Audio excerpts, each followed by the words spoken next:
there are actually two statements which are two different problems in the question. The first problem is, Bismillah salatu wassalam ala Rasulillah. The first problem is, I can't pray 5 times a day. I can't do it. Now, I don't believe you. Whoever said I can't do it, I don't believe you. You know why? Because I believe Allah. And now I didn't say I believe in Allah. I said I believe Allah. There's a difference, right? I believe in Allah means I believe Allah exists. I believe in Him. But when I say I believe Allah, it means I believe what He says. He says, subhanahu wa ta'ala, لا يكلف الله نفسا إلا وسعها. Allah does not burden anyone except unless they are able to carry that burden.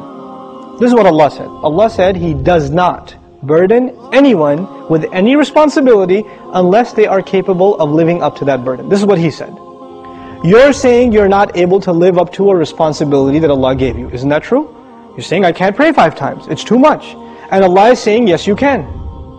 So I have a choice between believing you and believing Allah. And perhaps if you didn't realize this, maybe you're lying to yourself. Maybe you've convinced yourself because of your laziness, because of your lack of will, that you don't want to pray 5 times. Maybe you have to, I can't judge you. I don't know what the problem is. But the problem, maybe you're ashamed to pray in front of non-Muslims. People can take 15-minute cigarette breaks at work, right? They can take a break and just go hang out, do whatever. You can't pray 5 times a day. SubhanAllah.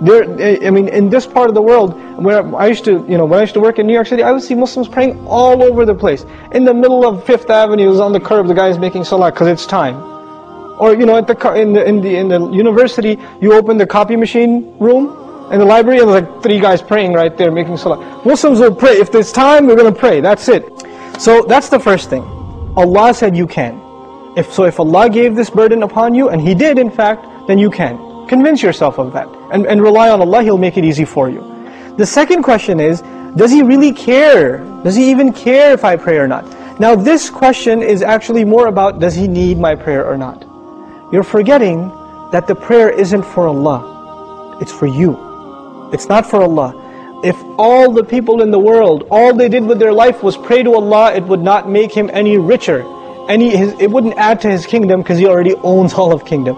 And if no one mentioned Allah ever again, it doesn't diminish His dominion, His kingdom, His glory in any way. He doesn't need us. We need Him. We need Him.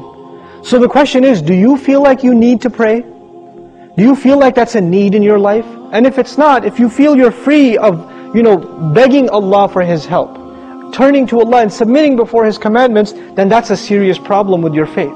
It's become weak, and this question only came up because you've been distanced from Allah for so long that shaitan can come to you and say, yeah, I know you used to feel bad about not praying, let's just get rid of that bad feeling and replace it with, well, why do I have to pray anyway? That's the next phase of that disease. The first part was, at least it was diagnosed, but at least you had some bad feeling. Guilt was still there. That's a gift from Allah. When that guilt even goes away and you say, Allah doesn't need my prayer, it's all good. So long as I'm doing good. And that's the last part I want to talk about, this so long as I'm doing good part. Who defines what's good? There are 2 kinds of good in this world. Please remember this, okay? There are 2 kinds of good. There's ethical good. I'm good to my neighbor. I'm honest at work. I'm nice to people. I don't steal. I don't cheat. These are ethics, basic ethics, right? That everybody, I tell the truth. I'm honest. I pay my taxes, blah, blah, blah. These are ethical truths, okay? And I'm honest in business. Then there are religious goods. I go to Hajj. I give zakat. I pray 5 times a day. I fast in the month of Ramadan. These aren't ethical realities. These are religious goods.